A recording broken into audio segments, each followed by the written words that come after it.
Alors voilà, c'est le printemps, on change nos habitudes. Plutôt que de rester enfermé dans un studio, eh bien je profite de quelques balades et du temps qu'on a à pouvoir sortir pour vous présenter une rencontre que j'ai faite. La rencontre avec Jorg de Rangervais. Jorg qui a participé à la création d'un outil très intéressant que j'ai vraiment eu envie de vous faire découvrir, un outil qui s'appelle MeWe. Et MeWe est un outil qui permet à chacun d'un peu se découvrir et de découvrir sa manière d'être, sa manière de faire et surtout sa manière de communiquer.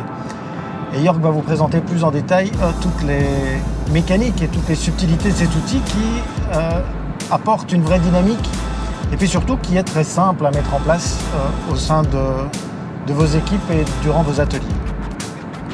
Jorg, c'est à toi.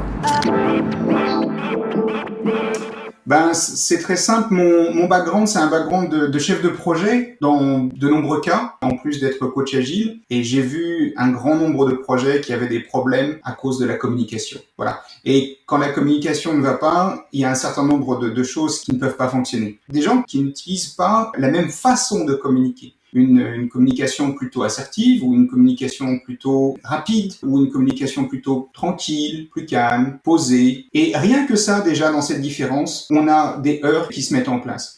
Prendre connaissance et prendre conscience que, en fonction de son type de personnalité, on a un mode de communication qui peut y être associé et se rendre compte que d'autres personnes utilisent d'autres modes de communication et qu'on a la possibilité de s'adapter pour améliorer la façon dont nos messages passent. Et j'ai trouvé dans MeWe une aide très importante et ludique pour faire découvrir aux équipes comment améliorer leur communication. On va pas changer sa façon de parler, mais on peut changer sa façon de communiquer. C'est-à-dire qu'on va essayer de s'adapter à la personne qu'on a en face de nous pour être mieux compris, pour que les messages passent mieux, pour que l'écoute de l'autre côté soit plus importante, parce que le message est communiqué et véhiculé d'une façon qui plaît à l'oreille d'un autre type de personnalité.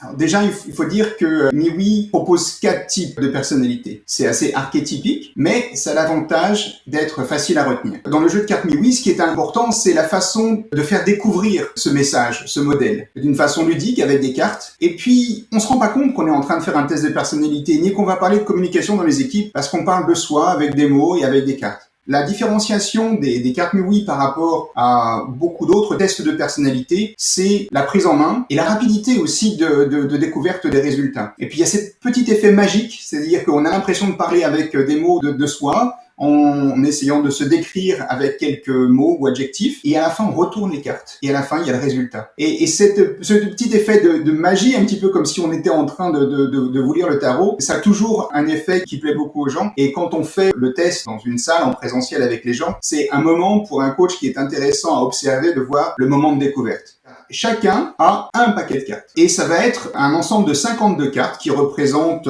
des noms ou des adjectifs. On va demander à chacun des joueurs de choisir 13 cartes. Les cartes qu'il pourrait utiliser pour se décrire. Par la suite, il y a une deuxième étape qui est encore plus rapide, où parmi ces 13 cartes, on propose à chacun de faire une deuxième sélection de cette carte. Et c'est sur cette deuxième sélection qu'on va regarder les résultats. Au dos des cartes, on découvre et on peut voir les résultats. On peut s'arrêter au niveau le plus simple qui est de comprendre son type de personnalité. Je suis intéressé de savoir lequel des cartes archétypes me représente le mieux. Après, il y a des situations où on n'a pas d'animal prédominant. Et là, commence l'interprétation. De nouveau, avec un tout petit peu de contexte, on arrive à comprendre que sur cette carte, on peut avoir 3 fois le même animal, et donc ça donne une prédominance, ou alors on a un petit peu de tous les animaux, et puis on a des types de personnalités qui sont plutôt équilibrés. Là où ça devient intéressant, c'est quand les questions se portent sur le type de personnalité et ses modes de communication associés, et comment utiliser ces compréhensions pour améliorer la collaboration en équipe. Là, il faut avoir un certain nombre d'expériences, d'équipes dysfonctionnelles, de communication qui s'est améliorée en portant une attention particulière à certains éléments de communication entre des groupes diagonalement opposés. Et dans ce cas-là, un coach a vraiment une grosse valeur ajoutée. Si on regarde un petit peu le cadran résumé des types de personnalités, on voit qu'il y a des zones un petit peu diagonalement opposées qui peuvent se dégager. Et par exemple, le taureau est diagonalement opposé à l'ours. Et là, on trouve souvent des grands sourires dans les ateliers quand on évoque des situations typiques entre ces deux types de profils. Et alors, par exemple, le taureau qui, lui, est très centré sur les objectifs, souhaite arriver à son but le plus rapidement possible, peut avoir très fréquemment une communication du type suivant. J'envoie un email de 2 lignes très succinct en disant à la fin, qu'est-ce qu'on décide ? J'ai besoin de la réponse rapidement. Et puis, une demi-heure plus tard, il va aller voir l'ours auquel il a envoyé cet email. Bon, alors, je t'ai envoyé un email il y a une demi-heure, on fait quoi ? Je le téléphone au client, il faut qu'on se décide maintenant. Et là, l'ours, il est pas du tout à l'aise et il se sent pas du tout dans sa zone de confort pour décider parce que l'ours, il a besoin de confronter une tonne d'informations aux nouvelles informations qui sont arrivées. Et une demi-heure, ça lui convient pas du tout. Et là, il y a un certain nombre de personnes qui se reconnaissent de ce genre de situation. Donc, on voit des sourires apparaître.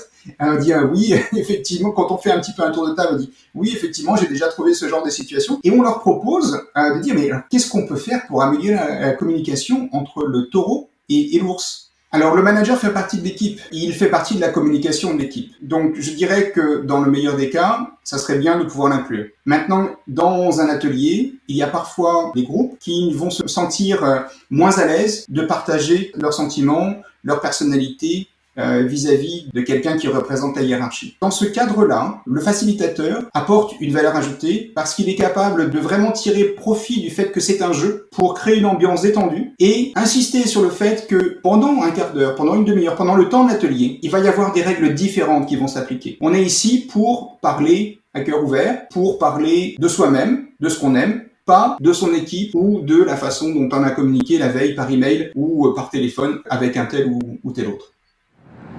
Alors comme vous le voyez, c'est un outil très simple, très pratique, très basique aussi, hein, c'est certain. On ne part pas dans des profilages à la MBTI, ni même à l'énéagramme. On est dans quelque chose de très simple, de très abordable, mais c'est là tout l'intérêt, je pense, de cet outil. C'est de permettre à chacun de se l'approprier et de pouvoir comme ça se regrouper par sensibilité et ainsi de permettre de se rendre compte que chaque personnalité, chaque sensibilité a une manière d'agir, une manière de communiquer, une manière de faire. Et donc c'est vraiment sa simplicité, moi, qui me plaît beaucoup, qui m'intéresse énormément dans l'usage d'un atelier. C'est aussi la possibilité de le faire en un quart d'heure, de le faire en une demi-heure ou de prévoir tout un atelier d'une demi-journée spécialement sur la posture grégaire, hein, puisqu'il s'agit bien de cela, la posture que l'on a les uns vis-à-vis des autres.